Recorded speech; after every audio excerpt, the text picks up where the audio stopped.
called the Crane. Hello everyone, thank you for being here. We are the Crane. I'm Valkisa. I'm going to present the overview. I'm going to do overview. To begin with, first we thought that for American people who like handicraft, it was a problem to buy the handicraft either because they are busy or they cannot travel there from Africa or China. Or even if they travel there, they cannot take it back. However, when doing our interview, we found out that that wasn't a problem actually, because there are plenty of shops here providing this need and satisfying them. So we keep our interview and we go there, which was very interesting that we look at this data we did from like 2008. So we just see that America was like first in line when it comes to top 10 exporter in developing country, like second in line actually, with 1,531. And then we was like, oh, that's interesting. We went to the EU side for things that was coming from outside to America. For the 27 EU country, America is the first target actually, with 41%. It was like, oh, how about the developing country? And then we show that China is first in line when it comes to exporting hard and craft and like international. This was like, okay, we say, yeah, that's actually this like along. So we keep doing our interview and we find two problems. One relating to a gift card and the second one relating to designer. The gift cards are like, they all look the same, they are not personalized. And then for designer, they like design, however, either they are students, they cannot commercialize, or they are not able financially to commercialize. What do? We are a platform that provides America unique and personalize a gift card and help designer commercialize their design. We will be talking with the later. Thanks. So here is the whole process of our implementation, and the analysis will be covered in the validation part. To start with, we visited 14 shops, including 8 Chinese handicraft shops and 6 local Americans. And we also talked to 16 salesmen. Why? Because they know quite well about customers' behaviors and customer preference. And then we turn to the designers. So both from China and Africa. So we found that in China there are some good silk cards, but designers, they need new distributions in the overseas market, and also in Africa. There are some designers who have really good pattern designs, but they don't have any ability to commercialize the design, so which we can also help them to make use of the design, and they are willing to cooperate with us. So how are we going to make it?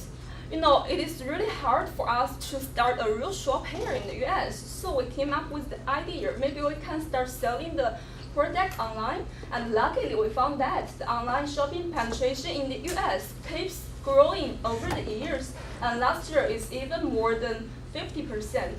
And also the frequency of the internet users in the US, they show the high frequency. So here's our opportunity to start with our website. So, and also there are two important people who help us to finalize our decision. So Annika taught us how to establish our website efficiently, and also Elizabeth told us about the customers, about the preference and habits of American internet users. So thank you guys. Okay, now let's come to the online tool we have already done. As we told you before, we tend to create an online platform. So we established our own website to try to see if people will see it and be attracted by our online platform. Here you can see 74 people has visited our website within 2 weeks without any promotion. We think it proved a lot that it will work. And we closed it down for just 2 weeks because we don't have a license.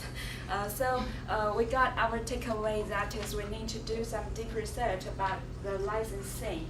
And about the crowdfunding in Kickstarter, we found the identification issue is also really important to gain the trust from the people who want to buy it.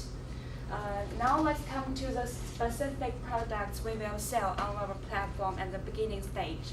First, because we have some really good pattern designs, we want to commercialize these designs into these 3 things. like the bands you see before, this is our first sample. And then the t-shirts and also the caps. Because through the shop interview, we found these three stuff are the most popular sellers in their shops. It means there is a market for these things. And we will also provide customized design. Like if you want to make it unique for yourself or to make it a gift for your friends, we can print something that is related to your need on these things. Second is the silk cards.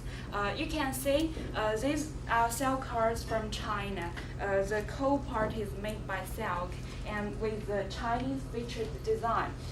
We found that American people have the habit to give cards to their familiar friends or families during some meaningful events. So we tend to create this kind of silk cards specialized for some meaningful events. And you can also customize it. Like you can give some words to us and we help you to make it special for yourself.